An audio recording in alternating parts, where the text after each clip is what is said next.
আসসালামু আলাইকুম, কেমন আছেন সবাই? আশা করি সব অনেক ভালো আছেন। আমি আলহামদুলিল্লাহ অনেক ভালো আছি। আজকে সন্ধ্যায় আমার প্রচুর পরিমাণে ক্ষুধা লাগছিল। তারপর দেখলাম যে বাসায় নুডলস আছে, তাই আমি ঝটপট করে নুডলস রান্না করে সন্ধ্যার নাস্তাটা সেরে ফেললাম।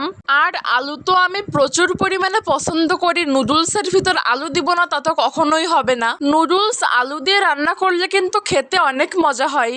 আর আপনারা কে কে আমার মতো নুডলসের ভিতর আলু দিয়ে খেতে পছন্দ করেন আমাকে কিন্তু অবশ্যই জানিয়ে যাবেন কমেন্ট বক্সে। প্রথমে আমি নুডলস রান্নার জন্য পেঁয়াজ, মরিচ ও আলুটাকে একটু ভেজে নিব।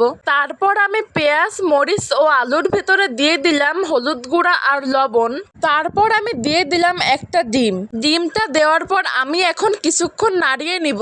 আর আমার তো একটা জিনিস দিতেই মনে ছিল না, যেটা হচ্ছে নুডলসের মশলা। আর নুডলসের মশলা না দিলে কিন্তু তেমন একটা টেস্ট আসতো না। নুডলসের মশলা দেওয়ার পর আমি কিছুক্ষণ নাড়িয়ে নিব। তারপর আমি নুডলসটাকেও ঢেলে দিব।